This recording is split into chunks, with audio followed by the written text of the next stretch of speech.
This morning's message will be God's sovereign rule, God's sovereign rule over bestial kingdoms or beastly kingdoms.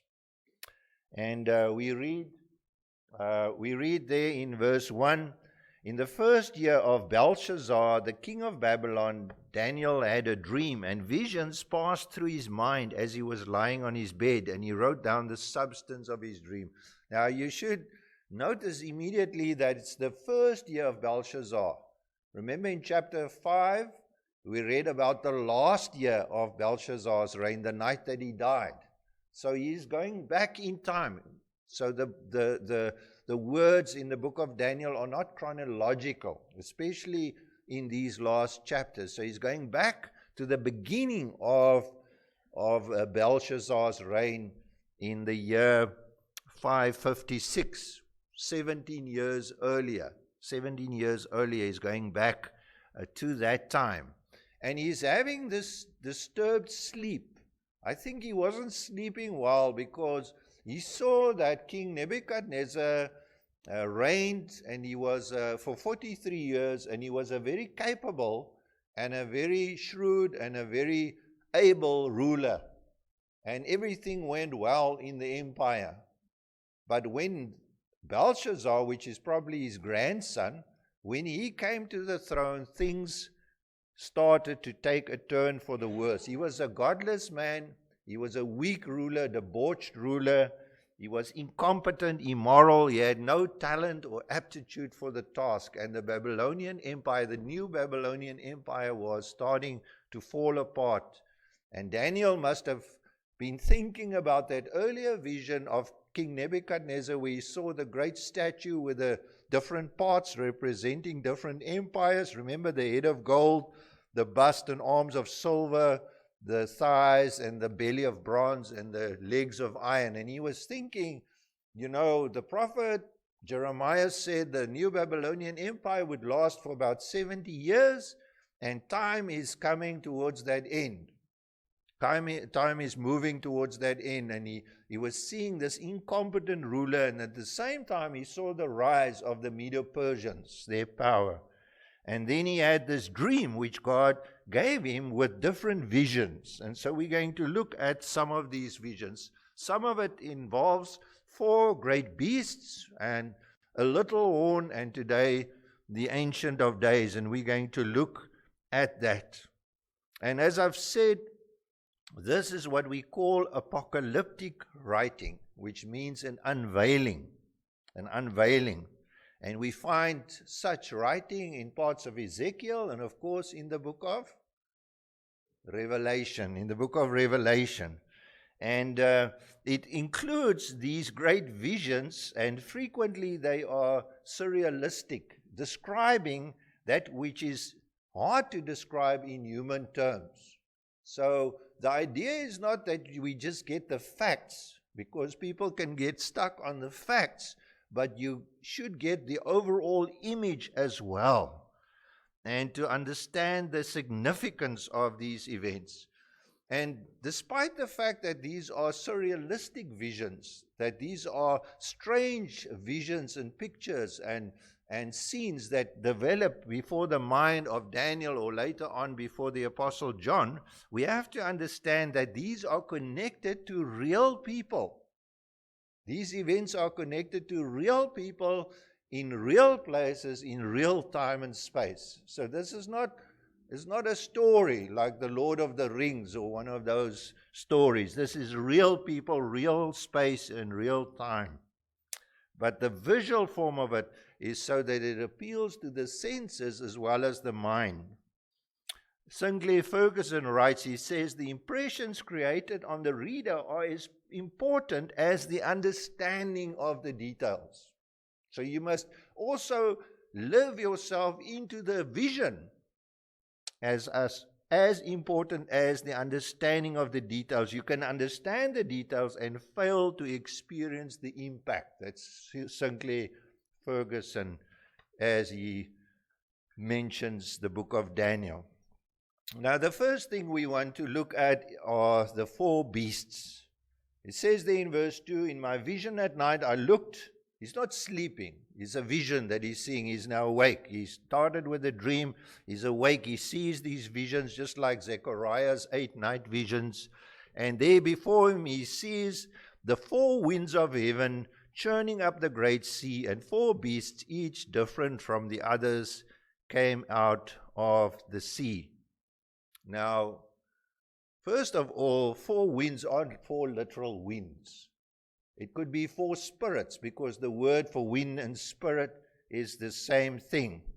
The thing that we have to understand, that the beasts don't come out of the sea out of their own accord. They come there because of the action of these 4 winds.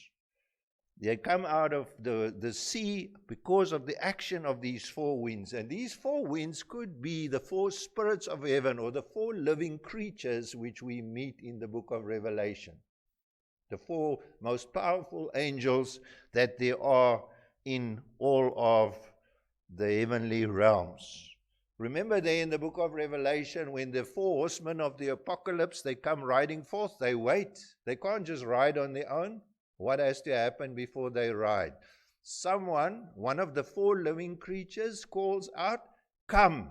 And when they call "come," the first rider comes. And so it happens again and again and again. And then the second thing I want to mention here is they churn up the great sea. And the sea is not the marine environment. It's not the Mediterranean. It's not the sea. It's not the place where the fishes swim. That's not what it is. In the book of Isaiah, there's a lovely passage there that will give you an understanding of this. Isaiah writes, he looks at the peoples of the world and he says, "Oh, the raging of many nations. They rage like the raging sea. Oh, the uproar of the peoples. They roar like the roaring of great waters." So the sea, the great sea, is what? Humanity. It's the peoples of the world.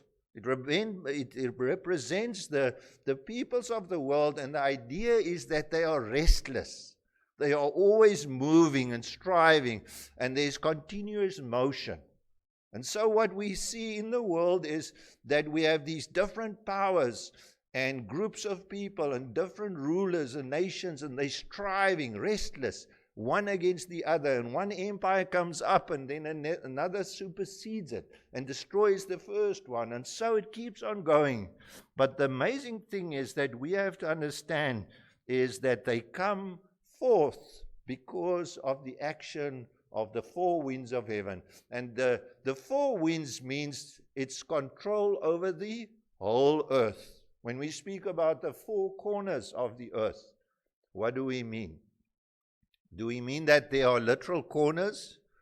No, it just means all of the earth. So in apocalyptic writing, the number 4 stands for all of, completeness of it covers every part of the earth.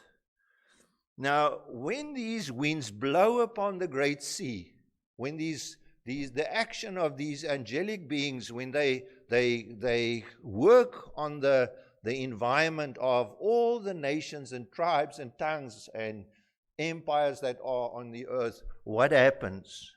4 great beasts arise from the earth. 4 great beasts. And we are told what those 4 great beasts are. In verse 17, it says the 4 great beasts are 4 kingdoms that will arise from the earth. Now the question is, why are they called beasts? Why are they beasts? Well, God's purpose from the beginning of time was that man should rule over the earth. And that man should rule over the earth under the rule of God. And it would be a human rule. But what has happened is people have rejected God's rule, and they have become like animals. They've become like animals. They've rejected God's rule. They have decided to do it their own way, and they start acting like beasts because they've lost all their humanity. And you may think, well, they do what they want, but notice verses 4 to 6. It says there, every time whenever a beast appears, the first lion in verse 4, it says, it was lifted up. It was given a heart of a man. The second beast, it was raised up in verse 5. It was told, get up and eat your flesh. This third beast in verse 6, it was given authority to rule. So none of these beasts come up and do what they want. They think they do. And just so as we are living today, they are the rulers of the great empires of the American empire, the Chinese empire, the Russian empire. And they may think that they are in control. But notice every time the words are being used, was. They were given. They were given. He was given power to rule. And this is what we recognize in Daniel chapter 4. Excuse me. The Most High is sovereign over the kingdoms of men, and he gives them to anyone he wishes, and he sets over them the lowliest of men. That's the point that we have to understand. Now, who are these beasts? And we haven't got much time, so let's just try and identify some of these beasts. The first one, the lion with the wings of an eagle. Who was that? It is Nebuchadnezzar. It is Nebuchadnezzar. It's the first empire. It's the same as the vision in chapter 2. He's the head of gold. This is the lion with the wings of an eagle. And the interesting thing is when they've been excavating in the ruins of ancient Babylon, there in Iraq, which is today Iraq, they found some of the gates of the city had on it an emblems of lions with wings. Lions with wings. Because the lion was the symbol of the empire, and the wing was the idea that it could do whatever it wanted. And the heart of a man that was given to it. Remember, he first of all lived like a beast against the rule of God. And then he was humbled for 7 years until he acknowledged that the Most High is in control of everything, and that the Most High is the one who controls an eternal dominion, and that he can give the rule of any kingdom to anyone he wishes. And then he confessed the God of Daniel, the God Most High, and he was given the heart of a man. So what happened was that Nebuchadnezzar changed from a beast to a man, and he was lifted up. We read there that he was lifted up and he stood on his legs like a man. He stood on his 2 feet. He was no longer like a beast walking on all fours. The second beast, the one that looks like a bear, is the following empire, the Medo-Persian Empire. And it has 3 ribs. Didn't go down to the spur to get a pack of ribs or stack of ribs. He only had 3 ribs. And those 3 ribs represent the 3 empires that he devoured. The Babylonian Empire, the Empire of Egypt, and the Empire of Lydia, which is today called Turkey. So those are the 3 empires that the Medo-Persians swallowed up. And then the third one is the leopard with the 4 heads. Who's the leopard with the 4 heads? Who comes after the Medo-Persian Empire? The Greeks. And Alexander the Great was the great conqueror of the Greek Empire. And when he died, his empire was divided amongst these 4 generals. There were 4 great generals that served under Alexander, and those are the 4 heads. And then the last beast, the terrifying 4th beast, has to be the Roman Empire that lasted for many, many, many years and trampled the whole earth. And the interesting thing about this 4th empire, they didn't even look like a beast. It lost even its likeness to a beast. It wasn't like a man, but it wasn't always like a beast. It was totally like a machine, just destroying and crushing and trampling everything underfoot. And we know this has to be the 4th empire, because it was during this empire that the vision in Daniel chapter 2 tells us that during the time of this 4th empire, there will be a rock that will be cut, not by human hands, and that rock would roll and it would crush all the kingdoms of the world until it fills the whole earth. And who is that rock? It's Christ. The rock is Christ. Now, I just have to say that there are many interpretations from here on forward. So I'm just going to give my interpretation. I've read many commentaries on this, and there are hundreds of different views, and so if my view doesn't fully line up with yours, I'm sorry. But you can read on your own and make up your own mind. The essentials will be the same of all these views. And the next thing that I want to mention is the 10 horns. Now, in apocalyptic language, the number 10 is a number of magnitude. It means many or many times. So the way I understand it is that when this fourth kingdom arises, then from that time on, there will be many similar kingdoms. That's what the number 10 is symbolic of. Many or many times. Doesn't mean literally 10 people, and you can go and try and identify 10 Roman emperors and you won't get to the right answer. So that's not the answer. There will be 10, in other words, a number of magnitude of kingdoms and rulers that will arise from the time of this fourth kingdom into the future and beyond.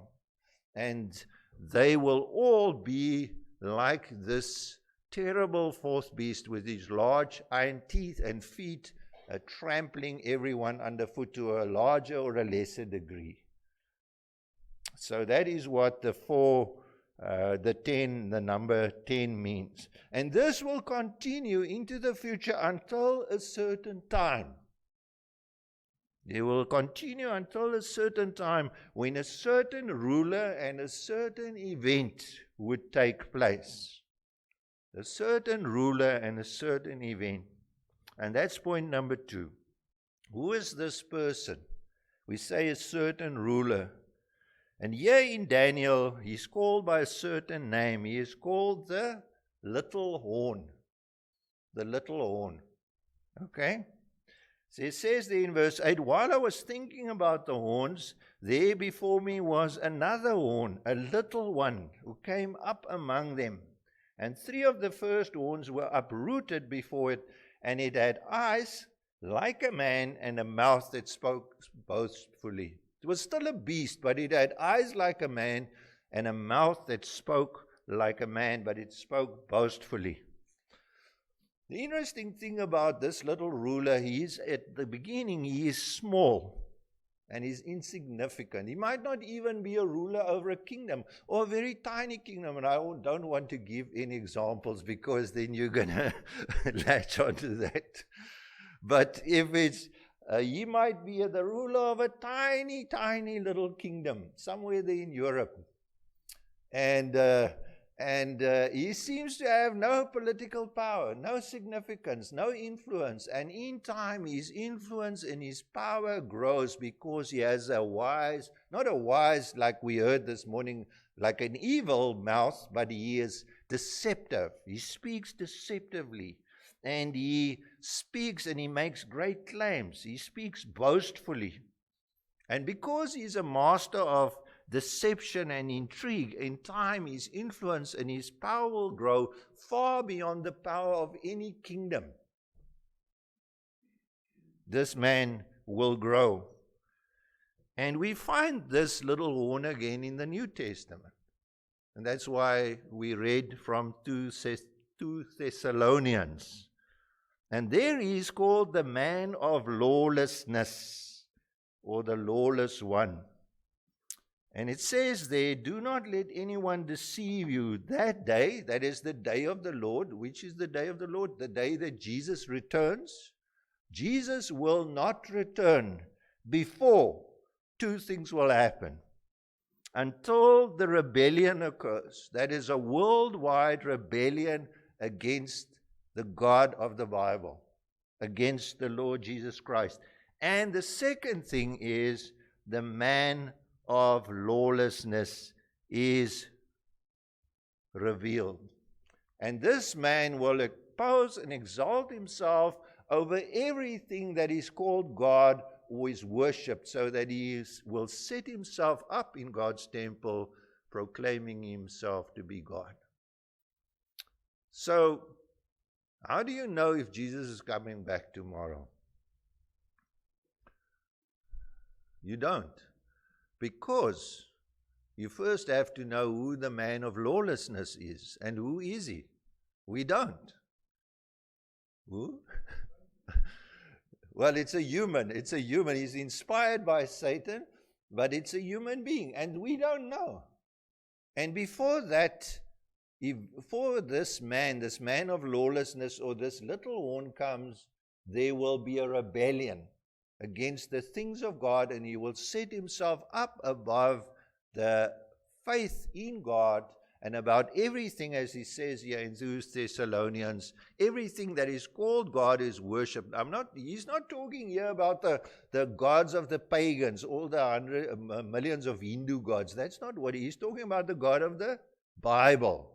He will set himself up against the God of the Bible and against those who worship the God of the Bible, and there will be a time of great persecution of the believers.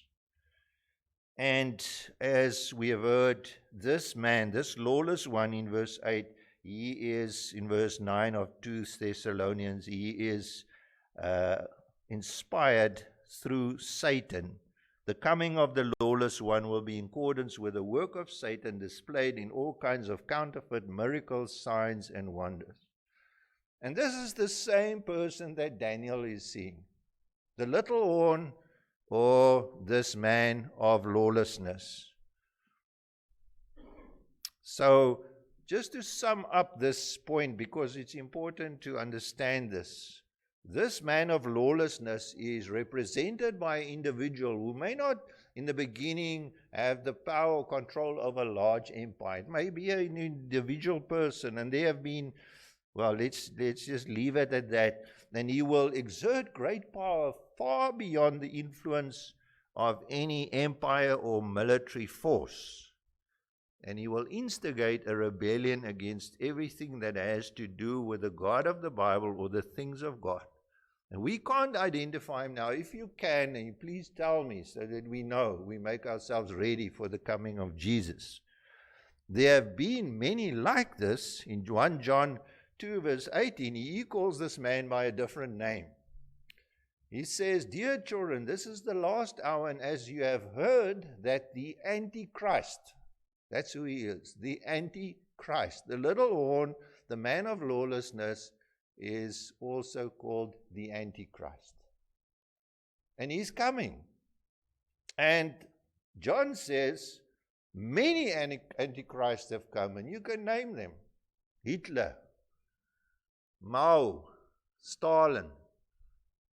There's some around today. I think of George Soros and Klaus Schwab and these guys. Maybe you don't know who they are, but they are Antichrist. There's no doubt about it.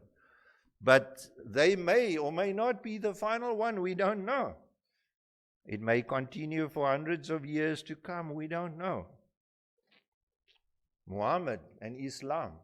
It's been a terrible system that have oppressed Christians for thousands of years. And they have powers over the peoples of this world to suppress them and subdue them. But there will be one that will outshine, if we can use the word outshine, or outdark all the others. He will be darker than all the others. He will be like the emperor in Star Wars, you know, Palpatine, or what's his name. Now, we might be, and this is the danger, we might be looking everywhere and say, maybe that guy, maybe George Soros, he's the final Antichrist. He's a bit old. I don't know if he's going to be around for that long. But eventually, we have to understand what is an Antichrist. And I think the clearest understanding is when we go back to Genesis chapter 3. It's where Satan came to Adam and Eve and he said to them these words. He said, "You can be like God." Essentially, that is what an Antichrist is. I can be God. God won't tell me what to do with my life. I will exalt myself. I will decide. It's my body. It's my choice. I will decide what is right and wrong. There's been examples in the Bible that has been given to us. The king of Babylon, we read in Isaiah, the king of Babylon said, I will ascend to heaven. I will raise my throne above the stars of God. I will sit enthroned on the mount of assembly, on the utmost heights of the sacred mountain. I will ascend to the tops of the clouds. I will make myself like the Most High.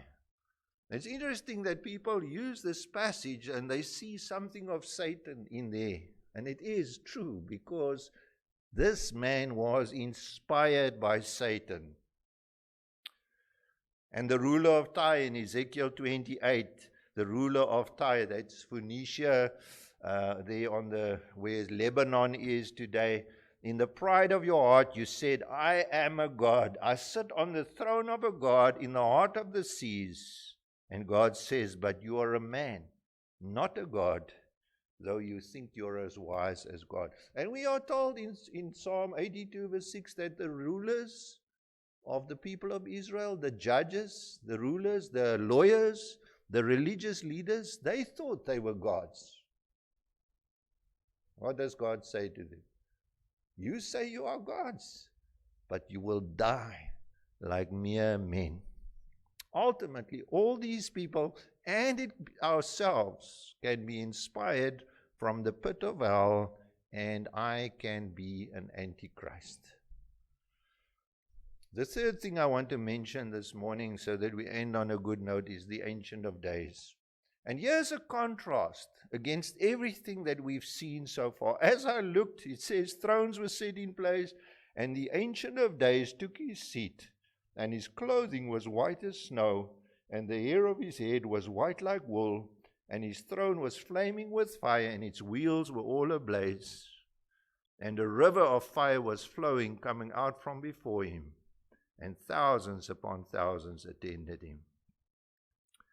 Here you have this contrast, the heaving of the sea, the restlessness of the sea, the waves and the foam and the winds that blow on the sea, and great beasts that come up from the sea. And then in contrast, you see this vision of heaven.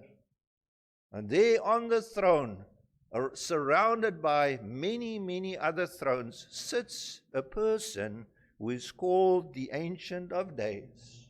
And he's not moving around. He's not jumping up and down. He doesn't have to. He sits, and it's a scene of serenity and peace and control and authority. Because he's in control of all the worlds and over all time. And he has got millions, 10,000 times 10,000 is 100 million. It's not literally 100 million, it may be many, many more, are surrounding his throne. And he's got this hair that is white, which speaks of wisdom. He's got infinite wisdom. So those of you got white hair, those are the wise ones. Because the Ancient of Days, he's got white hair.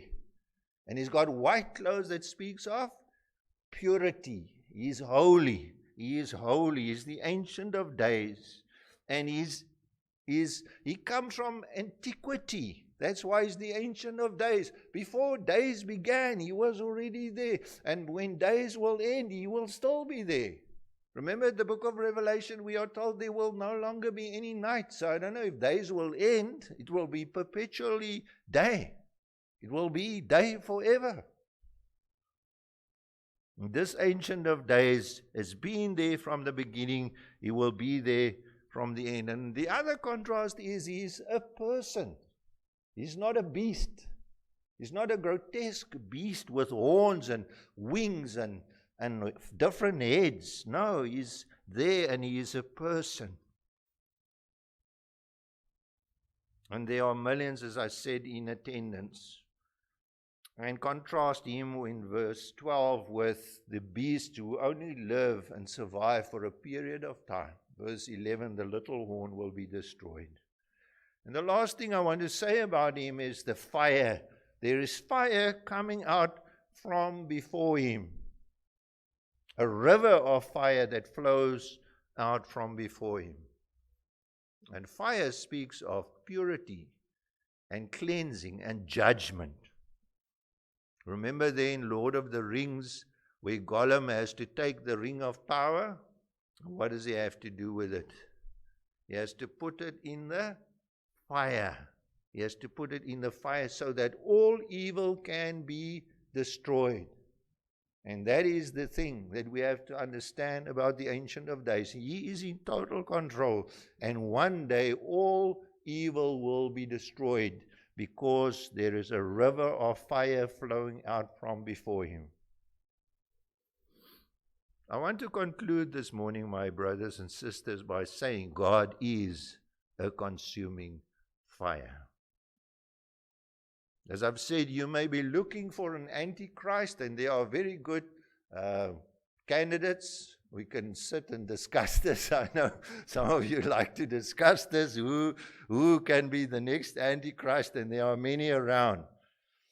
But one thing I will tell you is that when you're alive, when Jesus comes, you will recognize him.